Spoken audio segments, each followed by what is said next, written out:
बिस्मिल्लाहिर्रहमानिर्रहीम।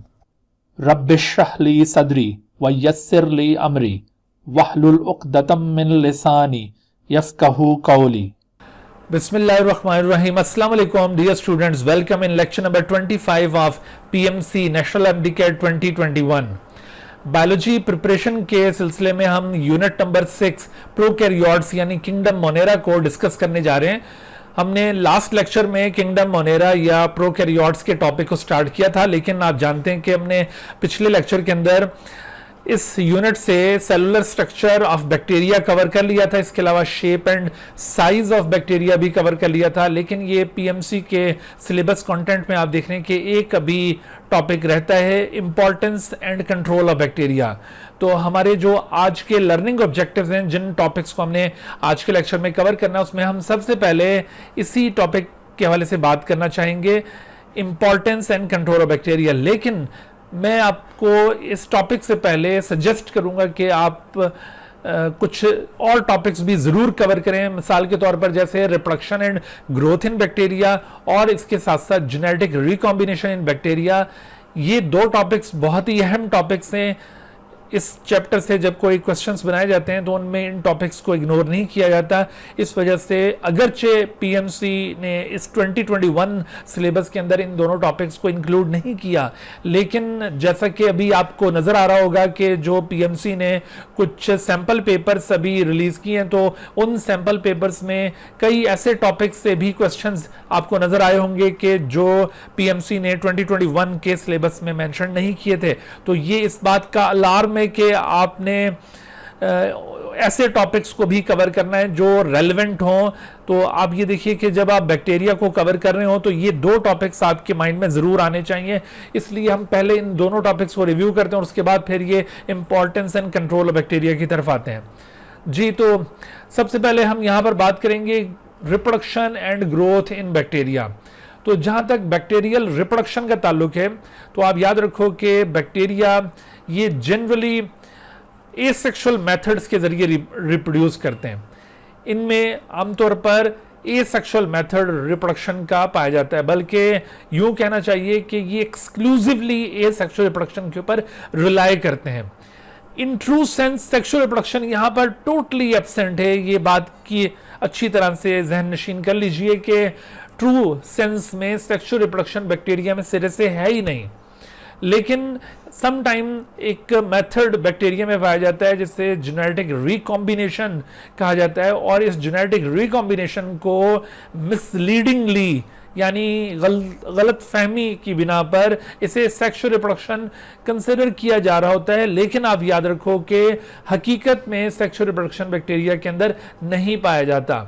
तो bacteria are exclusively asexual reproducing group of organism. लिहाजा किसी भी एमसीक्यू में अगर ये कॉन्सेप्ट पूछा जाए कि क्या बैक्टीरिया के अंदर सेक्सुअल रिप्रोडक्शन पाई जाती है, तो आपका आंसर हमेशा नो में होना चाहिए। मिसाल के तौर पर अगर कोई क्वेश्चन यूं सेट किया गया है कि which of the following method of reproduction is found in bacteria, asexual method, दूसरा ऑप्शन सेक्सुअल मेथड और तीसरा ऑप्शन बोथ ऑफ देम का मौजूद है, तो आपने कहीं गलती नहीं कर लेनी कि बोथ ऑफ देम को पिक कर लें, गलत हो जाएगा।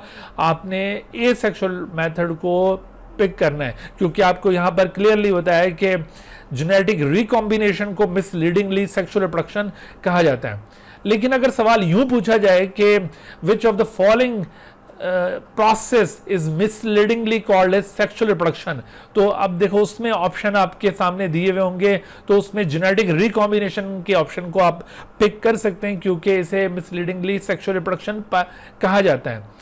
या अगर यूं आपसे कहा जाए कि which method of sexual reproduction is found in bacteria, बेशक उसमें जेनेटिक रिकॉम्बिनेशन का ऑप्शन गिवन हो, आपने इस ऑप्शन को पिक नहीं करना। ठीक है, अच्छी तरह से ज़हन कर लो कि जेनेटिक रिकॉम्बिनेशन को मिसलीडिंगली सेक्सुअल रिप्रोडक्शन कहा तो जाता है, लेकिन अगर कहा जाए कि which method of sexual reproduction is found in bacteria, तो उसमें हमेशा नन ऑफ देम का ऑप्शन गिवन होगा। जो भी ऑप्शन आपको दिए गए होंगे सेक्सुअल रिप्रोडक्शन के मेथड्स में, उनको आपने डिनाई करना है। इवन ये जेनेटिक रिकॉम्बिनेशन भी ऑप्शन में गिवन हो, इसको भी आपने पिक नहीं करना।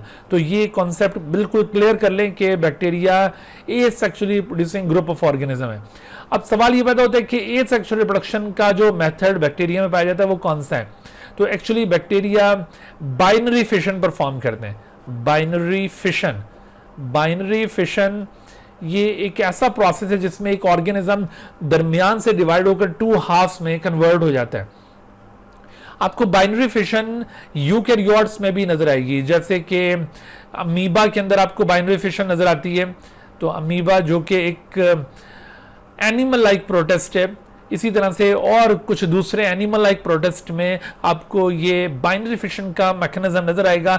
लेकिन यहां पर जो बाइनरी फिशन है वो अमीबा या किसी भी दूसरे यूकैरियोट की बाइनरी फिशन से डिफरेंट है। वो कैसे? वो ऐसे कि यहां पर अभी आपको नजर आएगा कि कोई भी स्पिंडल फाइबर्स की फॉर्म में कोई स्पिंडल शेप स्ट्रक्चर या माइटोटिक अपरेटस टाइप की कोई चीज यहां पर नहीं बनेगी, क्योंकि यहां पे सेंट्रियोल्स नहीं है, यहां पर माइक्रोट्यूब्यूल्स नहीं है, तो इस वजह से इस तरह का कोई स्ट्रक्चर यहां पे बिल्ट नहीं होगा। लेकिन यूकैरियोट्स में जब भी सेल डिवीजन होती है तो उनमें लाजमी तौर पर ये स्पिंडल शेप स्ट्रक्चर फॉर्म होता है। तो इस वजह से ये जो बाइनरी फिशन यहां अभी आप बैक्टीरिया में देखने जा रहे हैं, इस बाइनरी फिशन को इसी वजह से एमाइटोसिस कहा जाता है। This is also known as amitosis, और इसे डायरेक्ट सेल डिवीजन भी कहा जाता है। This is also known as direct cell division. तो ये डायरेक्ट सेल डिवीजन या एमाइटोसिस एक्चुअली दो स्टेप्स में कंप्लीट होता है। पहले स्टेप को कहते हैं डीएनए रेप्लिकेशन। पहले स्टेप में जो पेरेंटल डीएनए मॉलिक्यूल है वो रेप्लिकेट होगा, और as a result of this replication एक डीएनए टू डॉटर डीएनए में कन्वर्ट हो जाएगा। तो जब ये एक डीएनए से टू डॉटर डीएनए फॉर्म हो जाते हैं, यानी डीएनए की रेप्लिकेशन कंप्लीट हो जाती है, तो ये वो स्टेट होती है बैक्टीरिया की जब उसे डिप्लॉयड कहा जा सकता है। अदरवाइज बैक्टीरिया, लास्ट लेक्चर में मैंने आपको बताया था कि they are considered as haploid because they have only one copy of their genomic DNA या क्रोमोसोमल डीएनए, इस वजह से इनको हैप्लॉइड कंसिडर किया जा रहा होता है। लेकिन बैक्टीरिया एक ट्रांजिएंट डिप्लॉयड फेज शो करते हैं at the time of reproduction, जैसे during reproduction when DNA replication is completed, at that time bacteria can be called as diploid organism, but soon after the completion of the replication इनकी आप देख रहे हैं cell wall ये pinch होना शुरू होगी, सेल मेम्ब्रेन भी इसी तरह से ये पिंच होना शुरू हो गई है, इनमें यूं कंस्ट्रक्शन अपीयर होती है, and eventually the parental cytoplasm has been divided into two halves, और इस तरह से two daughter cells are formed with exactly same genetic material. क्योंकि ये डीएनए की जो दो कॉपीज बनी थी ये 100% आइडेंटिकल थी, तो इस वजह से अब जो दो डॉटर सेल्स पैदा हुए हैं they are also 100% identical with each other. Not only they are identical with each other but they are also identical with their parent cell. ठीक है, तो इस तरह से ये जो फीचर आप देख रहे हैं ना इस एमाइटोसिस या डायरेक्ट सेल डिवीजन का, जिसमें पहले स्टेप में जो डीएनए रेप्लिकेशन हुई है और दूसरे स्टेप में साइटोप्लाज्म की डिवीजन हुई है। तो जैसे हमने पहले स्टेप को नाम डीएनए रेप्लिकेशन दिया, तो दूसरे स्टेप को हम यहां पर नाम देंगे साइटोकाइनेसिस। साइटोकाइनेसिस का मतलब है डिवीजन ऑफ साइटोप्लाज्म, साइटोकाइनेसिस। तो अब आपसे अगर पूछा जाए कि भाई ये जो एमाइटोसिस या डायरेक्ट सेल डिवीजन या बाइनरी फिशन आपने बैक्टीरिया में मुलाहिजा की है, ये यूकैरियोटिक माइटोसिस से किस तरह से मुख्तलिफ है, और ये माइटोसिस और मियोसिस दोनों में से किसके साथ ज्यादा क्लोजली एसोसिएटेड है। तो अगर माइटोसिस और मियोसिस से कंपेयर किया जाए तो किसके साथ ये ज्यादा क्लोजली एसोसिएटेड है, तो आपने माइटोसिस कंसीडर करना है। यहां पर आपने ऑप्शन माइटोसिस पिक करना है। लेकिन अगर माइटोसिस के साथ इसको कंपेयर किया जाए तो माइटोसिस के साथ इसके कुछ कैरेक्टर्स आइडेंटिकल होंगे, अदरवाइज ये एग्जैक्टली माइटोसिस जैसा प्रोसेस नहीं है। मिसाल के तौर पर माइटोसिस की तरह आपको यहां पर भी टू डॉटर सेल्स नजर आ रहे हैं। माइटोसिस में भी after cell division two daughter cells appear होते हैं, यहां पर भी after cell division two daughter cells appear हो रहे हैं। सो ये माइटोसिस के साथ रिजेंबलिंग फीचर है। बिल्कुल इसी तरह से माइटोसिस में आपने पढ़ा होगा कि माइटोसिस में ये जो दो डॉटर सेल्स बनते हैं वो जेनेटिकली आइडेंटिकल होते हैं। एग्जैक्टली यहां पर भी ये जो टू डॉटर सेल्स फॉर्म हुए ये जेनेटिकली आइडेंटिकल हैं, और जिस तरह से माइटोसिस के अंदर जो डॉटर सेल्स हैं वो अपने पेरेंट सेल के साथ भी जेनेटिकली आइडेंटिकल होते हैं, बिल्कुल ऐसे ही यहां पर भी ये जो डॉटर सेल्स हैं अपने पेरेंट सेल के साथ जेनेटिकली आइडेंटिकल हैं। तो ये जो मैंने आपको फीचर्स अभी पॉइंट आउट किए हैं, आप इन फीचर्स को माइंड में रखिए। इन फीचर्स की बुनियाद पर हम ये अज्यूम कर सकते हैं कि ये ए माइटोसिस या direct cell division it resembles with the mitosis, और मियोसिस के साथ इसका कोई रिलेशन नहीं है। मियोसिस से ये बिल्कुल ही मुख्तलिफ है, लेकिन माइटोसिस के साथ बहरहाल इसके ये फीचर्स कॉमन है। लेकिन माइटोसिस के मुकाबले में अगर इसको हम डिफरेंशिएट करना चाहें तो आप ये कह सकते हैं कि unlike mitosis there is no spindle formation. जैसे माइटोसिस में तो एक माइटोटिक अपरेटस बनता है, उसमें सेल के अंदर इस तरह से आप देखते हैं कि सपोज करें कि ये एक सेल है और इस सेल के अंदर ड्यूरिंग माइटोसिस यूं सेंट्रियोल्स या फिर वैसे जो माइक्रोट्यूब्यूल्स प्रेजेंट होते हैं उनसे स्पिंडल फाइबर्स यूं ओरिजिनेट होंगे और इस तरह का एक fibrous structure, spindle shape fibrous structure वजूद में आएगा जिसे माइटोटिक अपरेटस कहते हैं। लेकिन यहाँ पर इस तरह का कोई माइटोटिक अपरेटस नहीं बन रहा, तो इस पॉइंट ऑफ व्यू से ये प्रोसेस माइटोसिस से डिफरेंट है। अदरवाइज जो मैंने आपको पहले फीचर्स बताए उन पॉइंट ऑफ व्यू से ये माइटोसिस के साथ आइडेंटिकल प्रोसेस है। अच्छा, बहरहाल ये आपने देखा कि एक बैक्टीरियल सेल जब डिवाइड करता है तो डिवाइड करने के बाद 2 डॉटर सेल्स बना लेता है। जो पेरेंट सेल है ना वो खत्म हो जाएगा, अपनी आइडेंटिटी खत्म कर देगा और वो 2 डॉटर सेल्स में स्टैब्लिश हो जाएगा। अब ये 2 डॉटर सेल्स फिर अपना लाइफ स्पैन पूरा करेंगे, फिर दोबारा ये डिवाइड करेंगे तो इससे 2 से 4 हो जाएंगे। तो हमेशा देखो जब भी कोई बैक्टीरिया डिवाइड करते हैं तो हमेशा आफ्टर सेल डिवीजन पहले से ज्यादा तादाद में वो बैक्टीरिया अपीयर हो जाते हैं और हमेशा ये डबल तादाद में अपीयर होते हैं। तो एक बैक्टीरियल सेल से 2 बैक्टीरिया के प्रोड्यूस होने तक का ये जो टाइम होता है ना, जो भी आपने ये नोट किया कि ये कितना टाइम आप नोट कर रहे हैं कि एक बैक्टीरियल सेल डिवाइड करता है और डिवाइड करने के बाद 2 डॉटर सेल्स इससे राइज हो जाते हैं। अब ये जो 2 डॉटर सेल्स हैं ये फिर दोबारा इसी तरह से अपना लाइफ स्पैन पास करके फिर दोबारा ये अपने पेरेंट सेल की तरह ये भी डिवाइड कर जाएंगे। तो इस तरह से एक सेल से 2 सेल के बनने तक का ये जो प्रोसेस है इसे बैक्टीरियल लाइफ स्पैन कहा जाएगा या इसको जनरेशन टाइम ऑफ बैक्टीरिया कहा जाता है। तो ये बैक्टीरियल लाइफ स्पैन या जनरेशन टाइम कितना होगा, तो ये बैक्टीरियल लाइफ स्पैन या generation time actually 15 to 20 minute very करता है। 15 to 25 मिनट ये वेरी करता है। तो इसका आप एवरेज यूं अज्यूम कर सकते हैं कि 20 मिनट, यानी हम ये अज्यूम करेंगे कि आइडियल कंडीशंस में बैक्टीरिया हर 20 मिनट के बाद डिवाइड करके अपनी अगली जनरेशन फॉर्म कर लेते हैं। क्योंकि आमतौर पर ये generation time 15 minute to 25 minute vary कर रहा है, तो हम एवरेज उसकी 20 मिनट मान लेते हैं कि हर 20 मिनट के बाद बैक्टीरिया डिवाइड करके डॉटर सेल्स में स्टैब्लिश हो जाएंगे और फिर मजीद 20 मिनट के बाद फिर दोबारा वो डॉटर सेल्स भी डिवाइड करके फर्दर डॉटर सेल्स फॉर्म कर चुके होंगे। तो इस तरह से आप इमेजिन कीजिए कि 20-20 मिनट के गुजरने के साथ साथ किस तरह से जो कॉलोनी है बैक्टीरिया की उसका साइज इंक्रीज हो रहा होता है। ठीक है, तो ये जो कॉलोनी के साइज के अंदर इंक्रीज आ रहा है, दरअसल इसी इंक्रीज को ग्रोथ कहा जाएगा। यहां पर देखो बैक्टीरियल ग्रोथ से ये हरगिज मतलब नहीं है कि increase in size and mass of an organism, बल्कि बैक्टीरियल ग्रोथ को आप डिफाइन करेंगे increase in the number of cells in the colony. अब देखिए कि अगर एक पेट्री प्लेट उसके अंदर आपने कुछ बैक्टीरिया को कल्चर करने के लिए वहां पर प्लेस किया है, तो एक बैक्टीरियल सेल से 2 बन जाएंगे, 2 से 4 हो जाएंगे और यूं इसका आहिस्ता आहिस्ता नंबर इंक्रीज हो रहा है।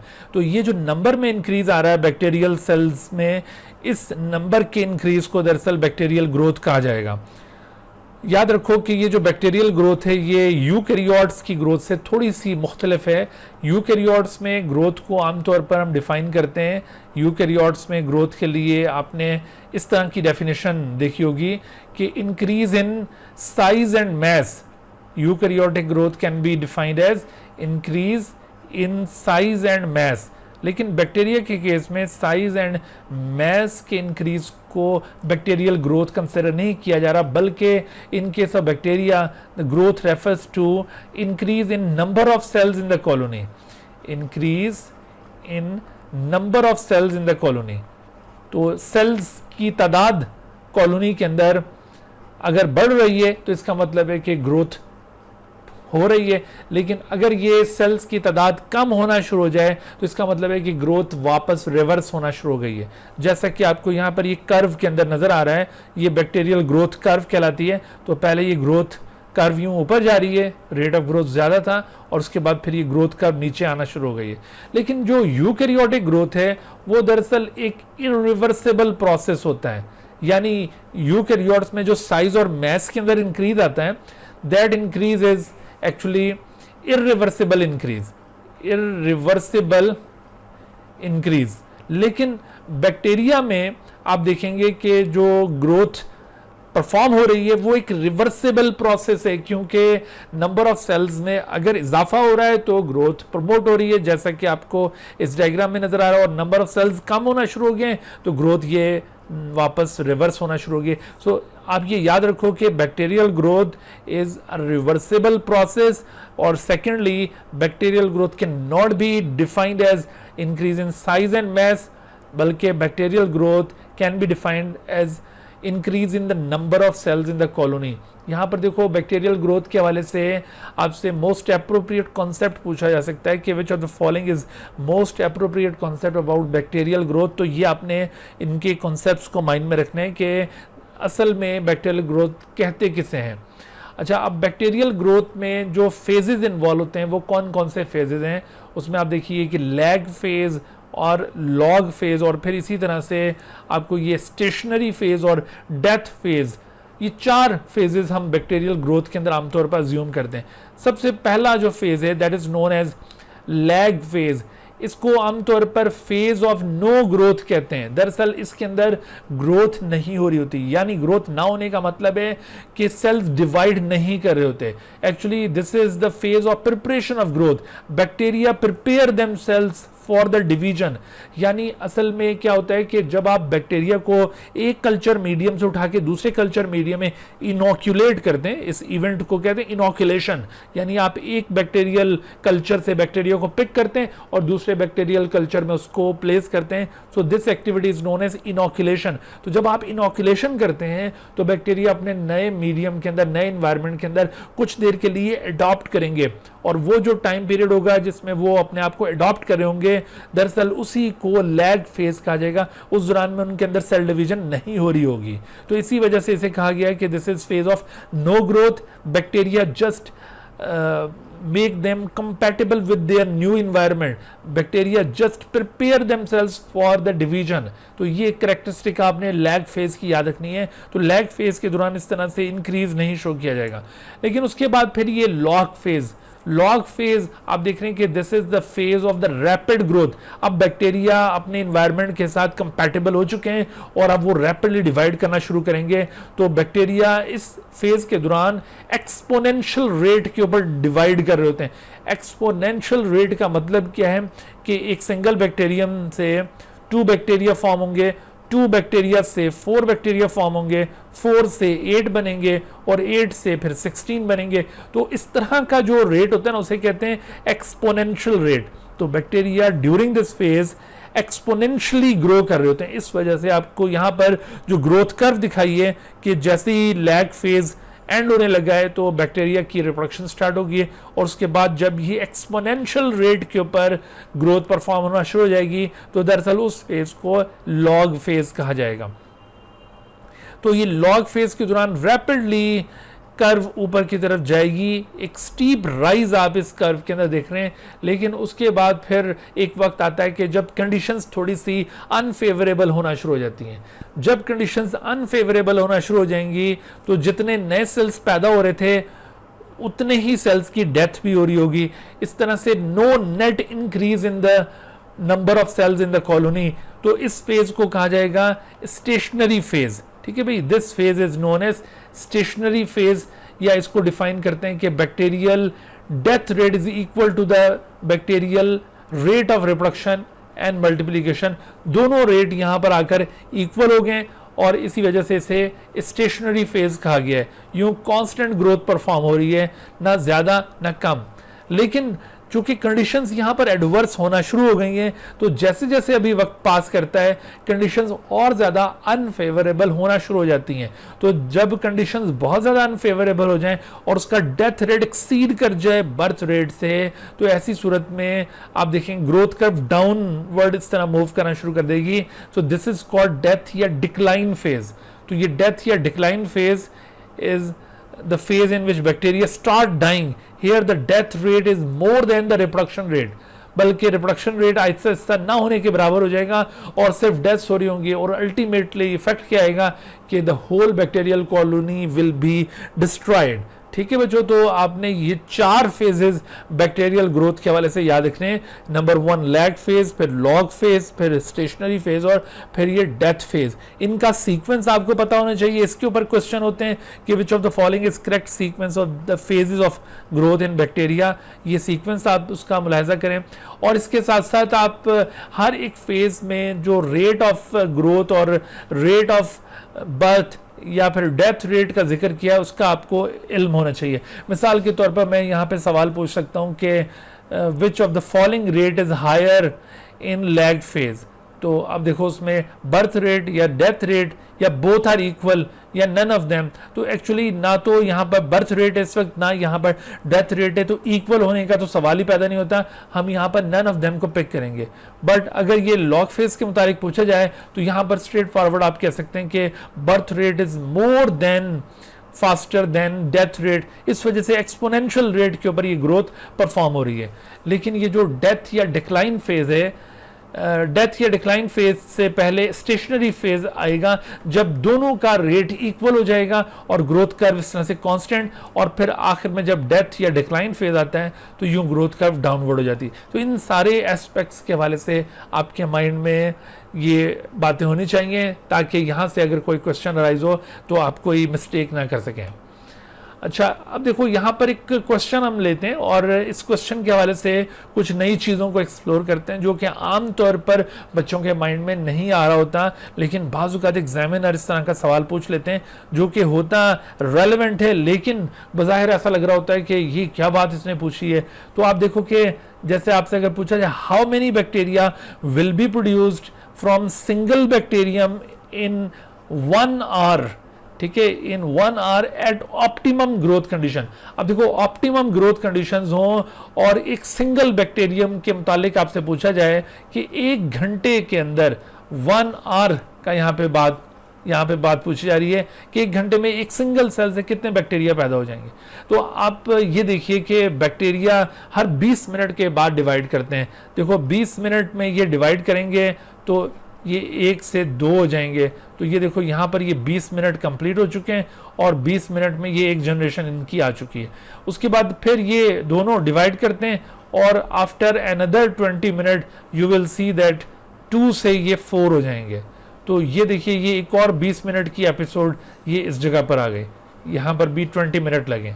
और उसके बाद फिर फर्दर 20 मिनट में ये चारों डिवाइड करेंगे और इनके चारों के डिवाइड करने से यहाँ पर 8 सेल्स फॉर्म हो जाएंगे और इस तरह से ये तीसरी जो जनरेशन थी वो भी आ गई। यानी इस दौरान मजीद 20 मिनट गुजर चुके हैं।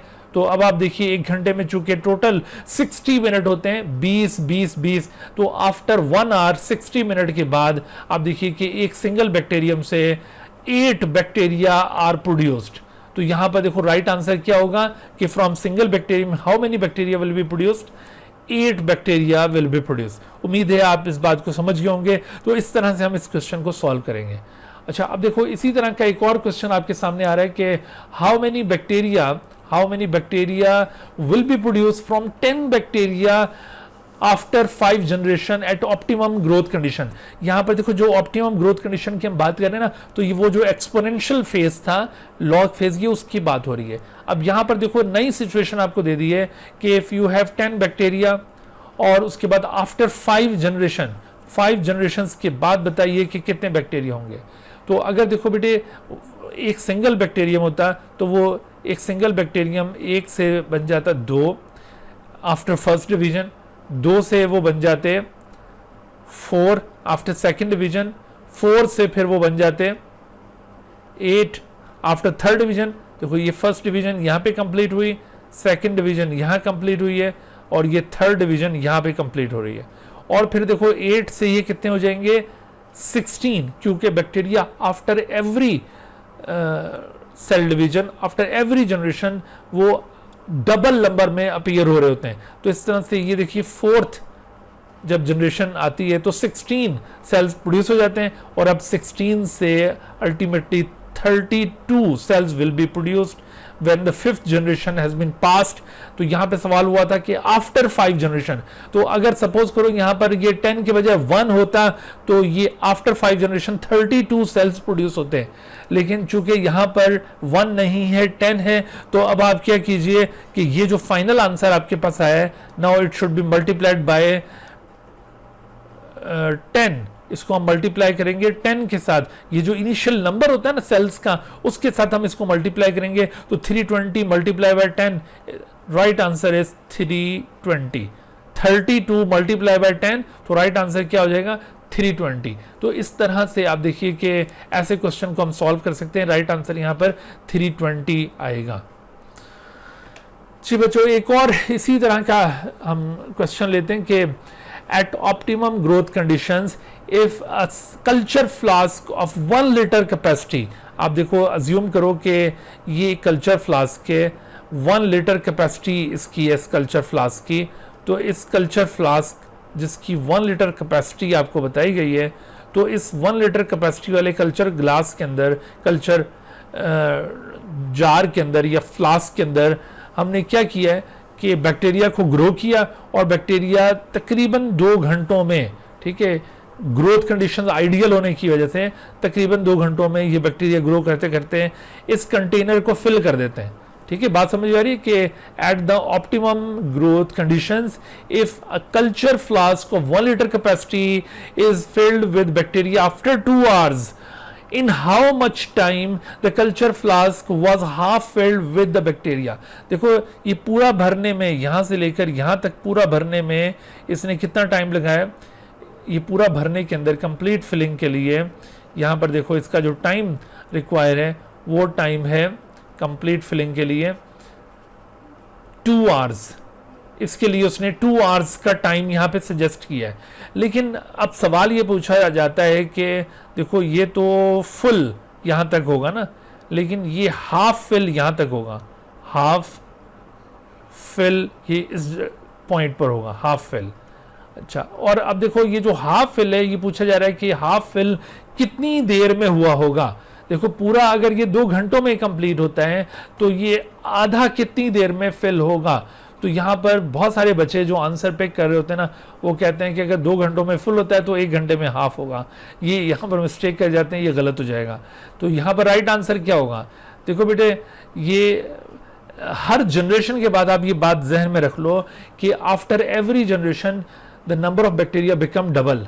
तो अगर सपोज करो कि एक किसी जनरेशन पर ये नंबर ऑफ बैक्टीरिया इतने थे कि ये हाफ फिल्ड था, तो in the very next generation ये हाफ फिल्ड कल्चर मीडियम ये फुल हो जाएगा बाय द बैक्टीरिया। तो आपने यहाँ पर क्या कॉन्सेप्ट यूज करना है कि जिस तरह से आप देखिए कि बैक्टीरिया का नंबर हर जनरेशन गुजरने के बाद डबल हो जाता है, तो अगर आपसे हाफ का पूछा जाए कि कोई एग्जिस्टिंग नंबर है उसे हाफ कब होगा, तो आपने जस्ट एक जनरेशन पीछे चले जाना है, एक जनरेशन का टाइम स्किप कर देना है। तो देखो अगर 2 घंटों में से एक जनरेशन का टाइम दैट इज 20 मिनट, अगर हम यहाँ से 20 मिनट माइनस कर दें तो 20 मिनट माइनस करने के बाद हमारे पास क्या बचा, हमारे पास बचा 1 आवर एंड 40 मिनट। तो 1 our and 40 minute is the right answer. ठीक है, तो यहाँ पर राइट आंसर क्या है, 1 our and 40 minute. 1 our and 40 minute में ये हाफ फिल हुआ था, आफ्टर अनदर जनरेशन ये कंप्लीट फिल हो गया। तो इस तरह से ये 1 आवर एंड 40 मिनट आंसर यहाँ पे पिक किया जाएगा। ठीक है बच्चों, तो ये बात भी क्लियर हो गई आपको। अच्छा, इसी तरह के और भी कई क्वेश्चन बन सकते हैं, उनके ऊपर अब आपने तवज्जो रखनी है जी। तो अब हम बात करते हैं कि बैक्टीरिया में ट्रू सेंस में तो कोई सेक्सुअल रिप्रोडक्शन नहीं है, लेकिन सेक्सुअल रिप्रोडक्शन से मिलता जुलता एक इवेंट यहाँ पे पाया जाता है, उसे कहते हैं जेनेटिक रिकॉम्बिनेशन इन बैक्टीरिया, और इसकी डिफरेंट फॉर्म्स हैं जेनेटिक रिकॉम्बिनेशन की। अच्छा, इसमें से एक फॉर्म है जेनेटिक रिकॉम्बिनेशन की, उसे कहा जाता है कॉन्जुगेशन। कॉन्जुगेशन में ये होता है कि 2 बैक्टीरिया वो अपने पिलाई की मदद से फ्यूज कर जाते हैं, और हमने पढ़ा था कि pili are only found in the gram negative bacteria, ठीक है, pili are only found in bacteria, which bacteria, gram negative, only found in gram negative bacteria. Gram positive में ये नहीं होंगे, ग्राम नेगेटिव के अंदर आपको पिलाई मिलेंगे। तो पिलाई अगर ग्राम नेगेटिव बैक्टीरिया में पाए जाते हैं तो कॉन्जुगेशन कहाँ पाया जाता है? क्या कोई gram positive bacterium conjugation perform करेगा? नहीं करेगा, क्योंकि ड्यूरिंग कॉन्जुगेशन यही जो पिलाई होते हैं ना, दो एडजेसेंट सेल्स अपने पिलाई को फ्यूज कर लेते हैं and they form a bridge between the cytoplasms of two adjacent cell. So ये जो फ्यूज्ड पिलाई है ये एक कॉन्जुगेशन ट्यूब फॉर्म कर देते हैं। With the help of this bridge या tube one cell can transfer its genetic material to the other cell. The cell from which the piece of genetic material is transferred is called donor cell, and the cell which gets this genetic material is called recipient cell. तो इस तरह से with the help of this conjugation tube एक cell का genetic material दूसरे cell में चला जाता है और दूसरा सेल पहले वाले सेल के कुछ कैरेक्टर्स को एक्वायर कर लेता है। तो अब आप देखिए कि ये जो प्रोसेस है इसमें ऐसा लग रहा है कि जैसे दो बैक्टीरिया आपस में मेटिंग का मुजाहरा कर रहे हों, तो इस वजह से इस प्रोसेस को सेक्स्यूडेशन भी कहा जाता है। This process is also known as sexduction. तो ये कॉन्जुगेशन या सेक्स्यूडेशन प्रोसेस बेसिकली ये रिकॉम्बिनेशन का एक प्रोसेस है। इसको आप सेक्सुअल रिप्रोडक्शन नहीं कह सकते। वो क्यों? वो इस वजह से कि देखो इस प्रोसेस के नतीजे में एक सेल ने दूसरे सेल से जेनेटिक मटेरियल एक्वायर किया है। इससे ऐसा नहीं हुआ कि कोई न्यू ऑफस्प्रिंग पैदा हो गया हो।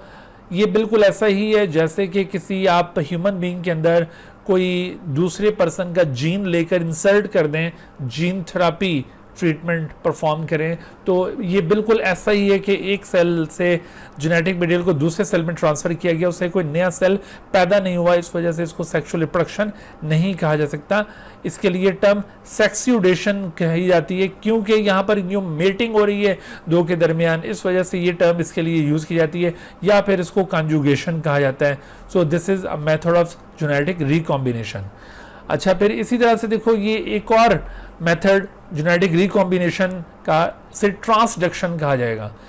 कॉन्जुगेशन के बर्क्स यहाँ पर फर्क ये है कि आपने कॉन्जुगेशन में तो देखा था कि दो बैक्टीरिया यूँ फिजिकली अपने कुछ पार्ट्स को फ्यूज कर लेते हैं, जैसे पिलाई आपको मैंने बताया, पिलाई और फिम्ब्री वो फ्यूज करके तो इस तरह से कॉन्जुगेशन ट्यूब फॉर्म कर रहे थे।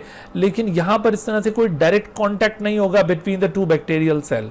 यहाँ पर ऐसा होगा कि एक बैक्टीरियल सेल को कोई बैक्टीरियोफेज का इन्फेक्शन हुआ और उस बैक्टीरियोफेज के इन्फेक्शन के नतीजे में अब इस बैक्टीरियल सेल को ये बस्ट करके जब बाहर निकला, तो बाहर निकलते हुए इसने इस बैक्टीरियल सेल के जीनोम का कोई पोर्शन अपने कैप्सिड के अंदर इनक्लोज कर लिया है। हमने ये वायरसेस के चैप्टर के अंदर लाइफ साइकिल ऑफ बैक्टीरियोफेज आपको एक्सप्लेन की थी, तो उसमें आपने देखा था कि बैक्टीरियोफेजेस जब किसी बैक्टीरियल सेल के अंदर दाखिल होते हैं तो दाखिल होते ही लाइटिक साइकिल में वो बैक्टीरिया के जीनोम को चॉप अप कर देते हैं, उसको डिसइंटीग्रेट कर देते हैं। लेकिन जब उनकी पैकेजिंग होती है, जब उनके कंपोनेंट सिंथेसाइज हो जाते हैं और दोबारा से वो कंप्लीट वायरल पार्टिकल्स फॉर्म होने लगते हैं, तो ये मुमकिन है कि उस बैक्टीरियल सेल का कोई पीस ऑफ जेनेटिक मटेरियल किसी दूसरे सेल के अंदर दाखिल हो जाए। तो यहाँ पर जैसे आप देख रहे हैं कि इस सेल ने यहाँ इन्फेक्शन कॉज किया, इन्फेक्शन कॉज करने के बाद अब आप इस इन्फेक्टेड सेल के अंदर पूरी साइकिल ऑब्जर्व करेंगे, लेकिन यहाँ पर अगरचे दिखाई नहीं है, लेकिन यहाँ पर पूरी साइकिल परफॉर्म होगी। वायरल कंपोनेंट सिंथेसाइज होंगे और सिंथेसाइज होने के बाद वो वायरल कंपोनेंट्स असेंबल होने के बाद इस तरह से कंप्लीट वायरल पार्टिकल्स फॉर्म हो जाएंगे। और जब वो कंप्लीट वायरल पार्टिकल्स यहाँ से बाहर निकलेंगे और फिर किसी दूसरे बैक्टीरियम के ऊपर वो इन्फेक्शन कॉज करेंगे, तो इस तरह से ये पिछले बैक्टीरियम के किसी जेनेटिक मटेरियल को अगले बैक्टीरियम में ट्रांसफर कर देंगे। तो इस तरह से भी बैक्टीरिया के जेनेटिक मटेरियल के अंदर रिकॉम्बिनेशन का अमल वजूद में आता है। तो इसको आप यूं भी कह सकते हैं कि this is transfer of genetic material by means of bacteriophage, या this is transfer of genetic material by means of third party. तो थर्ड पार्टी यहाँ पर क्या है? ये थर्ड पार्टी दरअसल बैक्टीरियोफेज है। अच्छा, फिर एक और मेथड जेनेटिक रिकॉम्बिनेशन का, उसे ट्रांसफॉर्मेशन कहा जाता है। तो ट्रांसफॉर्मेशन क्या है, देखो असल में होता यह है कि बैक्टीरिया हमारे आसपास हमारे इन्वायरमेंट के अंदर मौजूद हैं, और जाहिर है कि इन्वायरमेंट में मौजूद ये बैक्टीरिया, इनकी डेथ भी होती होगी, और इनकी जो डेड बॉडीज़ हैं वो हमारे आसपास ही कहीं कहीं फैली हुई भी होती हैं। तो इन डेड बॉडीज़ में से डीएनए यूँ इन्वायरमेंट के अंदर डिस्पर्स्ड होता है। तो ये बैक्टीरिया जो इन्वायरमेंट के अंदर एग्जिस्ट कर रहे होते हैं वो अपने इन्वायरमेंट में मौजूद किसी बैक्टीरियल डीएनए को सम टाइम एक्वायर कर लेते हैं बाय चांस। तो इस तरह से बाय मींस ऑफ डिफ्यूजन अगर कोई बैक्टीरियल सेल अपनी सराउंडिंग से कोई piece of genetic material acquire कर ले तो, और इस एक्वायरिंग के बाद फिर इसके जेनेटिक मटेरियल में चेंजिंग आ जाए तो इस अमल को ट्रांसफॉर्मेशन कहा जाएगा। इसमें ज़रूरी नहीं है कि जो जेनेटिक मटेरियल का पीस इस सेल ने एक्वायर किया है वो किसी बैक्टीरियल सेल का ही डीएनए हो, ये भी मुमकिन है कि वो किसी यूकैरियोट का डीएनए हो जो कि इस तरह से सेल के अंदर दाखिल हो गया और उसको ट्रांसफॉर्म कर देता है। वो मिसाल के तौर पर बायोटेक्नोलॉजी के अंदर, रिकॉम्बिनेंट डीएनए टेक्नोलॉजी के अंदर हम आमतौर पर ऐसा करते हैं कि एक जीन ऑफ इंटरेस्ट जिसको हम मल्टीप्लाई करना चाह रहे होते हैं तो उसको हम एक मीडियम के अंदर प्लेस करते हैं अलोंग विद इट्स वेक्टर, और उसके बाद फिर एक बैक्टीरियल सेल को वहां पर प्लेस किया जाता है मीडियम में। तो वो बैक्टीरियल सेल मीडियम से उस वेक्टर के अंदर मौजूद जीन ऑफ इंटरेस्ट को वो एक्वायर कर लेता है, और इस तरह से वो बैक्टीरियल सेल उस मीडियम में मौजूद रहते हुए ट्रांसफॉर्म हो जाता है। तो इस प्रोसेस को कहते हैं ट्रांसफॉर्मेशन, यानी this is transfer of genetic material from one cell to another by means of diffusion, या पे यूं भी कह सकते हैं कि transfer of genetic material into the bacterium by means of diffusion from environment. तो इन्वायरमेंट से इस तरह से अगर ये piece of genetic material acquire हो तो ये ट्रांसफॉर्मेशन कहलाएगा। अब आपने ये तीन जो मेथड्स पढ़े जेनेटिक रिकॉम्बिनेशन के, कॉन्जुगेशन, उसके बाद फिर इसी तरह से ट्रांसडक्शन और फिर ट्रांसफॉर्मेशन, इन तीनों का कॉन्सेप्ट बिल्कुल क्लियर होना चाहिए आपको। अगर ये सिर्फ डायग्राम दिखाई जाए और पूछा जाए कि इसमें कौन सा मैकेनिज्म शो हो रहा है तो आपको ये पहचानने पे कुदरत होनी चाहिए। इस तरह से आप इसको प्रिपेयर कीजिए। अच्छा, उसके बाद आप देखिए कि अब आपको अंदाजा हो गया है कि जेनेटिक रिकॉम्बिनेशन ये बैक्टीरिया में कैसा इवेंट है जिससे जेनेटिक वेरिएबिलिटी बैक्टीरिया में राइज होती है।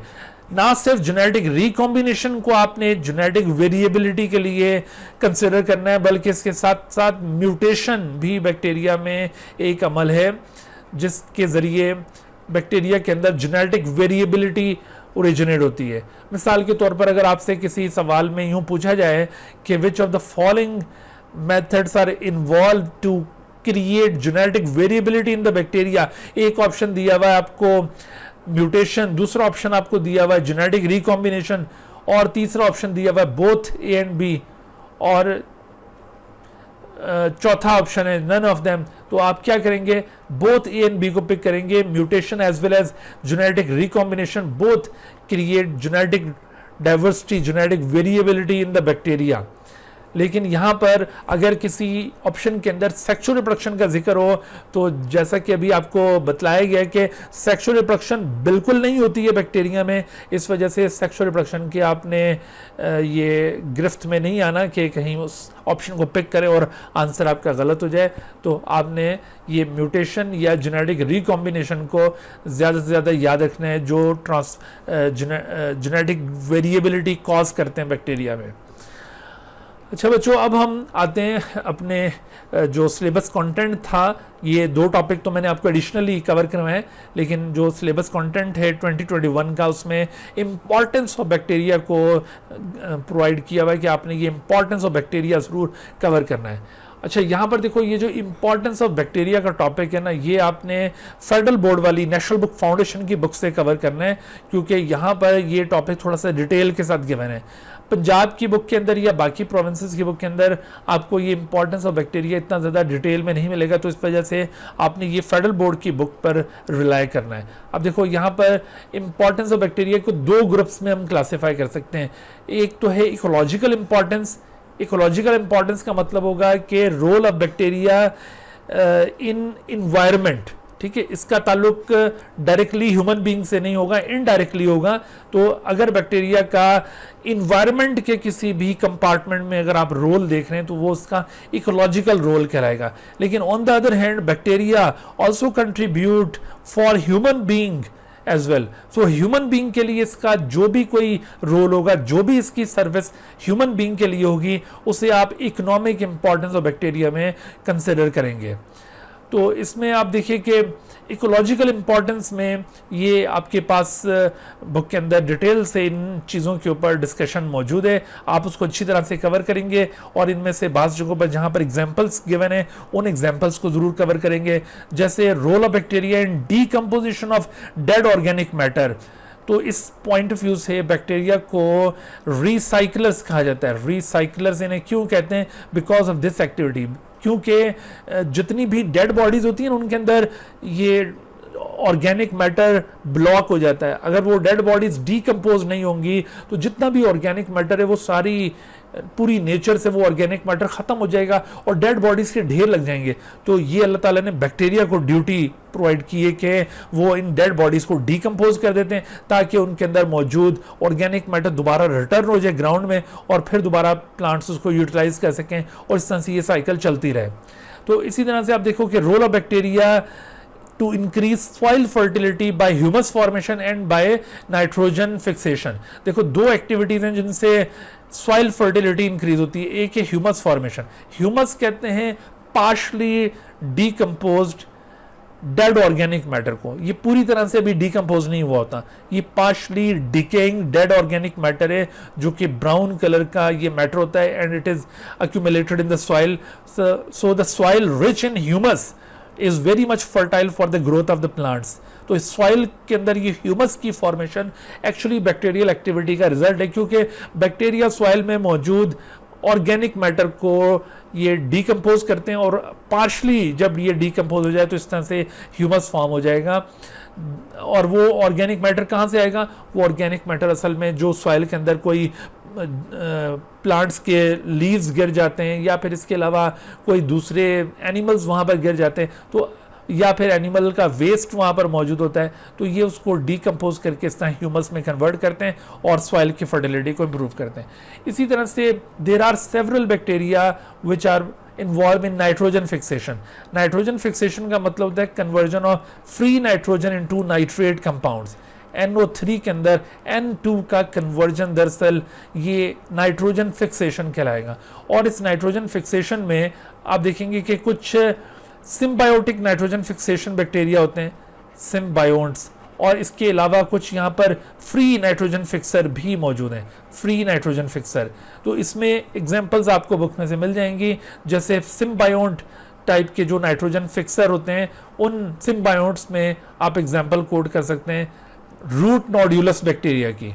Root nodules bacteria, root nodules bacteria ये कुछ खास किस्म के प्लांट्स होते हैं जिन्हें कहते हैं लेग्यूमिनस प्लांट्स, और इन लेग्यूमिनस प्लांट्स की रूट के साथ ये बैक्टीरिया एसोसिएटेड होंगे। तो इन लेग्यूमिनस प्लांट्स की रूट के साथ इन बैक्टीरिया की एसोसिएशन के जरिए रूट के अंदर इस तरह से यूँ नोड्यूल लाइक स्ट्रक्चर्स बने हुए होते हैं। मिसाल के तौर पर ये रूट है इन प्लांट्स की, तो यहाँ पर यूँ इन बैक्टीरियल ग्रोथ की वजह से यूँ गिरहें सी पड़ी हुई होंगी, नोड्यूल्स बने हुए होंगे। So such bacteria are called root nodules bacteria. These are nitrogen fixing bacteria that live in the root, और ये नाइट्रोजन फिक्सिंग बैक्टीरिया सिम्बायोन्ट की एग्जांपल है।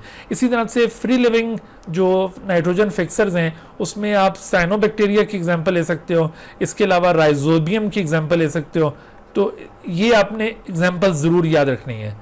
अच्छा, तो इसके साथ साथ आप देखें कि role of bacteria in removal और डिग्रेडेशन ऑफ इन्वायरमेंटल पॉल्यूटेंट्स। देखो बैक्टीरिया के अंदर अल्लाह ताला ने ये कुदरत रखी है कि बैक्टीरिया इन्वायरमेंट में मौजूद पॉल्यूटेंट्स को एब्जॉर्ब कर सकते हैं और उसके बाद फिर अपने मेटाबॉलिज्म के अंदर उसको यूटिलाइज कर लेंगे और इस तरह से ये इन्वायरमेंटल पॉल्यूटेंट्स का खात्मा कर देंगे। इस अप्रोच को कहते हैं बायो रेमिडिएशन। ठीक है, this is known as bioremediation. तो ये बैक्टीरिया दरअसल बायो रेमिडिएशन के अंदर इंपॉर्टेंट टूल्स हैं। बायो रेमिडिएशन स्ट्रेटजीज जहाँ पर भी अप्लाई की जाती हैं वहाँ पर अक्सर बैक्टीरिया को यूज़ किया जाता है, बल्कि कुछ ऐसे जेनेटिकली मॉडिफाइड बैक्टीरिया डेवलप किए गए हैं जो इस पर्पज़ के लिए बड़े एक्सपर्ट हैं, तो उनसे ख़ास जगहों पर इस तरह का काम लिया जाता है। ठीक है, तो आपने बच्चों ये एग्जाम्पल्स बुक के अंदर से भी कवर करनी है। यहाँ पर देखो कोई भी आपको इस तरह की एग्जाम्पल देकर पूछा जा सकता है कि which of the following example indicates the ecological importance of bacteria या फिर इकोनॉमिक इंपॉर्टेंस ऑफ बैक्टीरिया। तो आप अगर ये इंपॉर्टेंसेस अच्छी तरह से, ये जो जितने भी रोल्स आपको बताए जा रहे हैं, इनको माइंड में रखेंगे और इनको अंडरस्टैंड करेंगे कि इनका ताल्लुक इन्वायरमेंट के साथ है या ह्यूमन बीइंग के साथ डायरेक्टली है, तो आप उसको आइडेंटिफाई कर सकेंगे कि वो इकोलॉजिकल इंपॉर्टेंस है या इकोनॉमिक इंपॉर्टेंस है। अब आप देखो इकोनॉमिक इंपॉर्टेंस में दो एस्पेक्ट होते हैं। हमेशा जब भी हम इकोनॉमिक इंपॉर्टेंस किसी भी ऑर्गेनिज्म की डिस्कस करते हैं तो उसमें एक तो उसका यूजफुल एस्पेक्ट होता है कि some bacteria are very much useful economically, and on the other hand इसका दूसरा जो एस्पेक्ट होता है उसे कहते हैं हार्मफुल। हार्मफुल एस्पेक्ट, हमेशा जब भी आप किसी ऑर्गेनिज्म की इकोनॉमिक इंपॉर्टेंस को हाईलाइट करें तो आपके माइंड में ये दो एस्पेक्ट ज़रूर होने चाहिए, यूजफुल और हार्मफुल। तो इसमें आपने यूजफुल और हार्मफुल को भी आइडेंटिफाई करना है और इसके साथ साथ कि ये जो रोल आपको पॉइंट आउट किया जा रहा है, आया ये इकोनॉमिक इंपॉर्टेंस में इंक्लूड होता भी है या नहीं, या ये इकोलॉजिकल है। तो इस तरह के क्वेश्चन यहाँ से आ सकते हैं। मिसाल के तौर पर देखिए कि role of bacteria in research and technology, तो हम रिसर्च और टेक्नोलॉजी में जो बैक्टीरिया को यूज़ कर रहे हैं, जाहिर है कि ये एक यूज़फुल एस्पेक्ट है बैक्टीरिया का और ये बैक्टीरिया से हम फ़ायदे उठा रहे हैं। तो कई जगहों पर आप देखें बैक्टीरिया को एज अ टूल यूज़ किया जाता है रिसर्च और टेक्नोलॉजी के अंदर, ख़ास तौर पर जो बायोटेक्नोलॉजिकल इंडस्ट्रीज़ हैं वहाँ पर बैक्टीरिया को बहुत ज़्यादा फ्रिक्वेंटली यूज़ किया जा रहा है। फिर इसी तरह से role of bacteria in sewage treatment. अब देखिए हमारे जो पॉपुलेशन है वो तेज़ी से बढ़ रही है और हमारे सिटीज़ एक्सपैंड कर रहे हैं, अर्बनाइजेशन बहुत ज़्यादा हो रही है। तो ये जब इस तरह से सिटीज़ एक्सपैंड करते जाएंगे और जो डोमेस्टिक वेस्ट है, सीवेज वेस्ट, वो भी इंक्रीज होता रहेगा, तो उसको अगर हम ट्रीट नहीं करेंगे तो ऐसी सूरत में इन्वायरमेंट सारा हमारा पोल्यूट हो जाएगा। लिहाजा जितने भी बड़े मेट्रोपॉलिटन सिटीज़ होते हैं जहाँ पर इस तरह से पॉपुलेशन ज़्यादा है और ये जो डोमेस्टिक वेस्ट है बहुत ज़्यादा राइज होता है, वहाँ पर उन्होंने सीवेज ट्रीटमेंट प्लांट लगाए हुए हैं और वो सीवेज ट्रीटमेंट प्लांट उस सीवेज को ट्रीट करते हैं और इस ट्रीटमेंट के अंदर बैक्टीरिया बड़ा इंपॉर्टेंट रोल प्ले करते हैं उस सीवेज को ट्रीट करने में। तो ये बताइए यूजफुल एस्पेक्ट होगा या फिर हार्मफुल है? तो ऑब्वियसली ये भी यूजफुल एस्पेक्ट है क्योंकि फ़ायदा उठाया जा रहा है। फिर role of bacteria in extraction of chemicals during mining. बहुत सारी माइनिंग इंडस्ट्रीज़ हैं जहाँ पर जब कोई भी खाम हालत में कोई भी मेटल हासिल की जाती है उस माइन से, तो उसको प्यूरीफाई करने के लिए, उसको एक्सट्रैक्ट करने के लिए, उसको उसके ओर्स में से सेपरेट करने के लिए अक्सर बैक्टीरिया का सहारा लिया जाता है। तो bacteria are very much expert in this case. There are several bacteria species which can be use for extraction of chemicals during mining. इसके अलावा bacteria are frequently use in food industry. इसकी best examples हैं जैसे yogurt making है, चीज़ making है, और ये bacteria के बगैर मुमकिन ही नहीं है। तो यहाँ पर देखो ये भी बड़ा यूजफुल एस्पेक्ट है। And the role of bacteria in chemical industry. तो बहुत सारे केमिकल, खास तौर पर जो बायोडिग्रेडेबल केमिकल्स हैं, they are actually synthesized by means of bacteria, और उन बायोडिग्रेडेबल मटेरियल से फिर आगे मुख्तलिफ अशिया बनाई जाती हैं जो कि पेरिशेबल होती हैं, जिनको हम थ्रो कर देते हैं इन्वायरमेंट में और ख़तरा नहीं होता कि इन्वायरमेंट में परसिस्ट करेंगी क्योंकि उनके ऊपर बैक्टीरियो फंजाई का अटैक होता है और वो डीकम्पोज हो जाती हैं। तो इस तरह से ये मुख्तलिफ किस्म के केमिकल्स को भी बैक्टीरिया के ज़रिए ऑब्टेन किया जाता है। इसके अलावा बैक्टीरियल डिजीज़, देखो many bacteria are pathogens to human.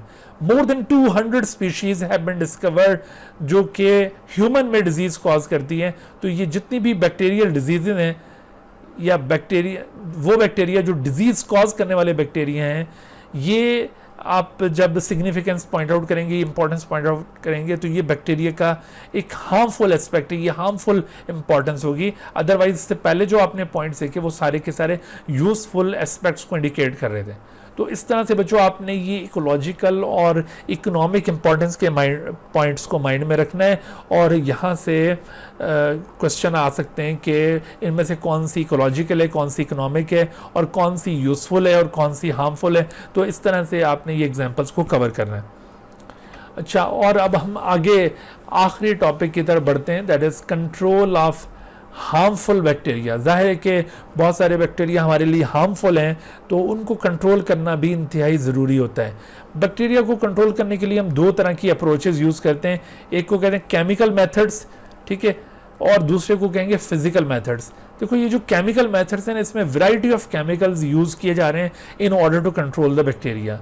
तो ऐसे substances which are used on living tissues की सरफेस के ऊपर अगर आप कोई केमिकल अप्लाई करते हैं in order to kill the microbe, such agents are called antiseptics. तो एंटीसेप्टिक ये एक केमिकल एजेंट है, ये ऐसा केमिकल है which is applied only on the surface of living tissue, ठीक है। तो ये एंटीसेप्टिक कंपाउंड्स कहलाएंगे।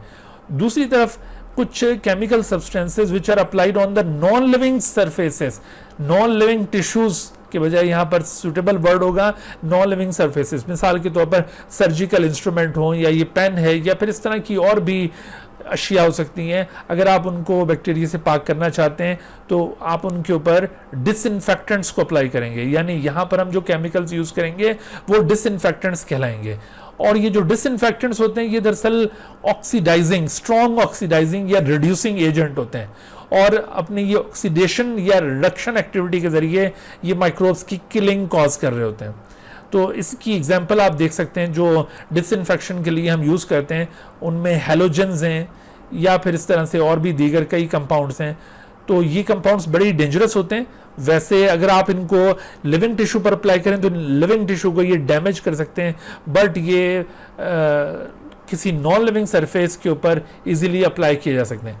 अगर आपसे यहाँ पर ये सवाल पूछा जाए कि which of the following is correct statement, कि all antiseptics can be use as disinfectants और all disinfectants can be use as antiseptic, तो विच वन इज करेक्ट? तो पहली वाली यहां पर करेक्ट होगी कि all antiseptics can be use as disinfectant. वो कैसे? देखो जो केमिकल एजेंट लिविंग टिश्यू के ऊपर बैक्टीरिया को किल कर सकता है तो ऑब्वियसली वो नॉन लिविंग सरफेस के ऊपर भी बैक्टीरिया को किल कर सकता है, ठीक है। तो जितने भी एंटीसेप्टिक्स हैं actually they are disinfectant, but all the disinfectants are not antiseptic, बल्कि हम डिसइंफेक्टेंट कहते ही उसको हैं जो लिविंग टिश्यू पर अप्लाई हो ही नहीं सकता। तो कोई भी डिसइंफेक्टेंट ऐसा नहीं है जो एंटीसेप्टिक के तौर पर एक्ट करता हो, but there are many antiseptic which act as disinfectants. अच्छा भाई, उसके बाद फिर आप तीसरा ग्रुप देख रहे हैं, कीमोथेरापेटिक एजेंट्स इन्हें कहा जाता है। कीमोथेरापेटिक एजेंट्स जैसा कि एग्जांपल में यहाँ पर एंटीबायोटिक्स का जिक्र किया हुआ है, लेकिन कीमोथेरापेटिक एजेंट्स हम और भी दूसरी चीज़ों को भी कह सकते हैं। मिसाल के तौर पर कीमोथेरापेटिक एजेंट्स में वैक्सीन्स भी शामिल है। वैक्सीन्स, एक इसका रिप्रेजेंटेटिव एंटीबायोटिक है और दूसरा रिप्रेजेंटेटिव वैक्सीन है। अब दोनों के मोड ऑफ एक्शन में इंटायरली डिफरेंस है। देखो जो एंटीबायोटिक्स होती हैं ना वो माइक्रोब्स के डायरेक्टली अगेंस्ट होती हैं, जैसे सल्फोनामाइड है या फिर ये टेट्रासाइक्लिन या penicillin, they directly kill the microbe. ये माइक्रोब के जो बायोकेमिकल प्रोसेस उसको इनहिबिट कर देती हैं और इस तरह से माइक्रोब की डेथ हो जाती है। लेकिन इसके बरक्स जो वैक्सीन्स होते हैं they do not directly kill the micro organism, बल्कि ये क्या करते हैं कि vaccines when they are administered in the body of an individual, they activate the immune system of the individual. By means of that immune system the bacteria will be destroyed. Yani these agents do not directly kill the bacteria, they actually activate the immune system and as a result the immune system kill the bacteria. ठीक है जी। तो यूं vaccine and antibiotics both are considered as chemotherapeutic agents। अच्छा, उसके बाद आप देखिए कि जो हार्मफुल बैक्टीरिया को कंट्रोल करने के लिए फिजिकल मेथड्स हैं वो किस किस्म के हैं। तो फिजिकल मेथड्स को अगर आप यूज़ करते हुए बैक्टीरिया को किल करते हैं तो इस प्रोसीजर को क्या कहा जाएगा? इसके लिए एक टर्म यूज़ की जाती है, स्टेरिलाइजेशन प्रोसेस।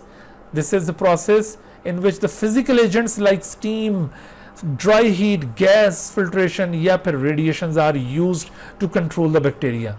तो इस प्रोसेस को स्टेरिलाइजेशन प्रोसेस कहा जाता है। अब यहाँ पर देखो हम जो इस मकसद के लिए डिफरेंट केमिकल्स यूज़ कर सकते हैं, इसमें हाई टेम्परेचर इंक्लूडेड है। हाई टेम्परेचर की दो डिफरेंट फॉर्म्स होंगी, या तो मॉइस्ट हीट होगी जिसको आमतौर पर स्टीम कहा जाता है, या फिर ये ड्राई हीट है। तो ड्राई हीट क्या चीज़ होगी? ये डायरेक्ट फ्लेम है। डायरेक्ट फ्लेम यानी चूल्हे के ऊपर डायरेक्ट किसी चीज़ को रख दिया जाए तो ये डायरेक्ट फ्लेम, ये ड्राई हीट है, और जबकि steam is the moist heat. अच्छा, तो मॉइस्ट हीट क्या करती है? आपने इस टॉपिक को पंजाब वाली बुक से ज़रूर पढ़ना है, तो वहाँ पर आपको इनके मोड ऑफ एक्शंस भी मिल जाएंगे कि मॉइस्ट हीट एक्चुअली क्या करती है। Moist heat causes coagulation in bacterial protein, coagulation in bacterial protein. और प्रोटीन्स की जब कोगुलेशन होगी तो as a result of this coagulation bacteria will be destroyed. ठीक है, कोगुलेशन डीनेचुरेशन को कहा जाता है। On the other hand dry heat जो कि डायरेक्ट फ्लेम है, तो अगर आप किसी चीज़ को डायरेक्ट फ्लेम के ऊपर हॉट करते हैं, रेड हॉट, तो ऐसी सूरत में तमाम बैक्टीरिया उसके ऊपर से किल हो जाते हैं, दैट इज़ ड्राई हीट। अच्छा, तो मॉइस्ट हीट ये अक्सर हम लिविंग टिश्यू के लिए यूज़ करते हैं, लेकिन जो ड्राई हीट है वो अमूमन लिविंग टिश्यू के लिए यूज़ नहीं की जाती है। नॉन लिविंग जो अपरेटस होता है या फिर इस तरह से नॉन लिविंग ऑब्जेक्ट्स, उनके लिए ड्राई हीट यूज़ की जा सकती है। अच्छा, इसके अलावा रेडिएशंस, स्पेशली जो बिलो 300 नैनोमीटर की रेडिएशंस हैं, बिलो 300 नैनोमीटर वेवलेंथ की रेडिएशंस, ये बड़ी ही इफ़ेक्टिव हैं इस सेंस में। और वो किस तरह से इफ़ेक्टिव हैं कि असल में ये रेडिएशंस म्यूटेशन कॉज कर देती हैं, म्यूटेशन, और यूं बैक्टीरिया की ये किलिंग कॉज करती हैं। जैसे अभी मैंने आपको बताया था कि मॉइस्ट हीट क्या करती है, coagulation of the bacterial protein, और जबकि ड्राई हीट क्या करती है, इसको भी आप याद रखें कि it causes oxidation of bacterial compounds. और जबकि रेडिएशंस बिलो 300 नैनोमीटर ये क्या करेंगे, these radiations cause mutation in the bacterial genome and eventually bacteria are destroyed। अच्छा, फिर देखो यहाँ पे हम पास्चराइजेशन एक मेथड होता है प्रिजर्वेशन ऑफ मिल्क या मिल्क प्रोडक्ट्स के लिए, तो इस मेथड को भी हम यूज़ कर सकते हैं। अब देखो ये जो पास्चराइजेशन मेथड है, इसमें या तो आप 71 डिग्री सेंटीग्रेड यूज़ करते हैं फॉर 15 सेकेंड, सिर्फ 15 सेकेंड के लिए, या फिर आप 62 डिग्री सेंटीग्रेड यूज़ करते हैं फॉर 32 मिनट्स।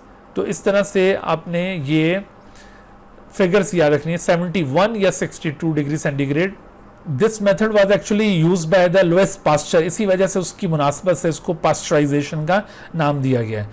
वैसे आप याद रखें कि मिल्क या मिल्क प्रोडक्ट्स को प्रिजर्व करने के लिए अगर आप उसे 10 to 15 डिग्री सेंटीग्रेड के ऊपर रखते हैं तो कई दिनों तक हम उसको महफूज रख सकते हैं, क्योंकि इस टेम्परेचर के ऊपर आमतौर पर बैक्टीरियल एक्टिविटी उसके अंदर प्रमोट नहीं हो रही होती। लेकिन अगर आप इस तरह से ये 71 डिग्री सेंटीग्रेड के ऊपर 15 सेकंड के लिए या फिर 62 डिग्री सेंटीग्रेड पर आप 32 मिनट के लिए उसको हॉट कर दें और उसके बाद फिर उसको ठंडा करके प्रिजर्व कर दें, उसको किसी पैकेट में बंद कर दें, तो कई दिनों तक वो फिर महफूज रहता है। अच्छा, इसके अलावा फ्रीजिंग एक और मेथड है। तो फ्रीजिंग में अमूमन हम टेम्परेचर यूज़ करते हैं जो माइनस का टेम्परेचर है, यानी 0 डिग्री सेंटीग्रेड से लेस टेम्परेचर के ऊपर जो कि फ्रीजिंग टेम्परेचर होता है, उस पर अगर हम किसी चीज़ को वहाँ पे प्लेस कर दें तो उसके अंदर अगर माइक्रोब्स मौजूद हों भी तो वो सर्वाइव तो करेंगे, लेकिन वो ग्रो नहीं कर सकेंगे और उनकी ग्रोथ रुकी रहेगी। तो इस तरह से वो चीज़ प्रिजर्व रहेगी। जब आप दोबारा उसको डीफ्रॉस्ट करेंगे तो उसके बाद फिर वो उसकी एक्टिविटी दोबारा वहाँ पर शुरू हो सकती है। ड्यूरिंग दिस फ्रीजिंग उसकी एक्टिविटी परफॉर्म नहीं होगी। तो जैसे आमतौर पर गोश्त को फ्रीज़ करके आप प्रिजर्व करते हैं, या इस तरह से और भी कई चीज़ों को फ्रीज़ करके प्रिजर्व किया जा रहा होता है। ड्राइंग एक और मेथड है कि आप किसी भी ऑब्जेक्ट से अगर वाटर को निकाल दें तो जाहिर अगर वहाँ बैक्टीरिया होंगे तो बैक्टीरिया को भी वाटर जब नहीं मिलेगा तो वो ग्रो नहीं कर सकेंगे। तो drawing is another method of preservation. और इसी तरह से बाज़-औक़ात हमारे पास कोई ऐसे केमिकल्स होते हैं जिनको आप ना तो हीट के सामने एक्सपोज कर सकते हैं ना रेडिएशंस के सामने एक्सपोज कर सकते हैं।